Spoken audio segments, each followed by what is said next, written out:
तुम्ही निकीचाच big boss खेळा. Correct. पण इतक्या वेळा सॉरी बोलू नका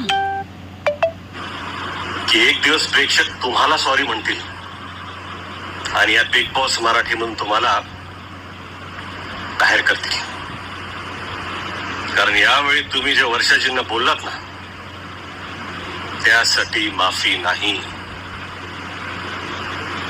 काय म्हणाल तुम्ही? वर्षाजी, तुम्हाला कशा कळणार भावना आईच्या? तुम्ही कोणाच्या तरी मातृत्वावर बोललाय. नक्की तुम्ही पण एक स्त्री आहात ना, तुम्हाला पण त्या भावना कळायला हव्यात. तुम्हाला जर आमच्या मराठी बिग बॉस मध्ये माफी मागायचं जर नाटक करायचं असेल ना, तर खुशाल करा.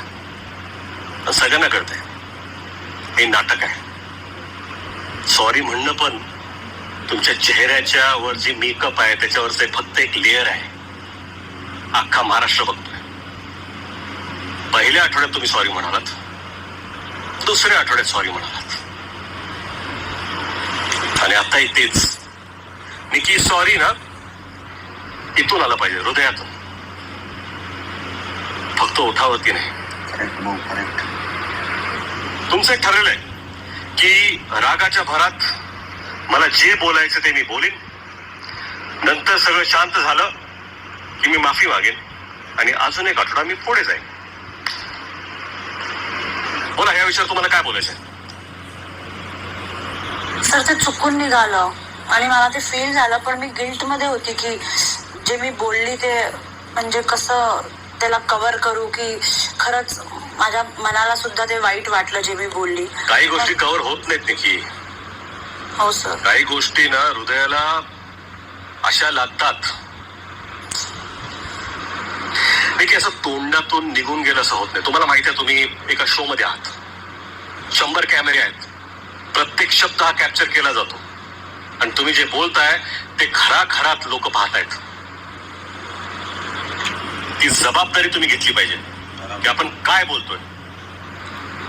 तुम्हाला काय वाटतं, तुमच्या ह्या वाक्याने फक्त एका व्यक्तीचं मन दुखवलंय ते? तुम्हाला अंदाजा नाहीये की एक एक मराठी घरामध्ये याचा काय परिणाम झालाय. आणि तुम्हाला वाटतं की हे सगळं करून तुम्ही हा शो जिंकणार आहात, तर तुम्ही चुकीचा बिग बॉस करताय.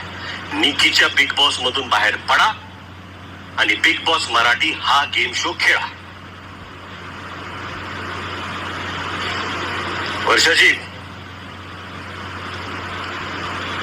तुम्ही हा विषय इतक्या पेशंटली हँडल केलात. तुम्ही तो वाढू शकला असता, त्याच्यावर वाद घालू शकला असता, पण तुम्ही एकही शब्द बोलला नाही आणि माफी मागितल्यावर तुम्ही पटकन माफही केलं.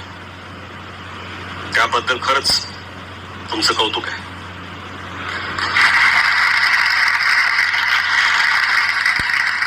तुम्ही एकमेकांवरती गेमवरून टीका करा, पर्सनल का जाता तुम्ही?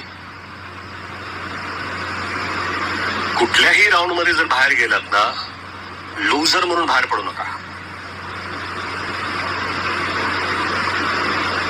आता मला बोलायचंय या घरातला सगळ्यात इमॅच्युअर, स्वतःला क्यूट आणि बबली समजणाऱ्या सदस्याबद्दल. आर्या, मी तुमच्यासाठी इतकी विशेषणं वापरली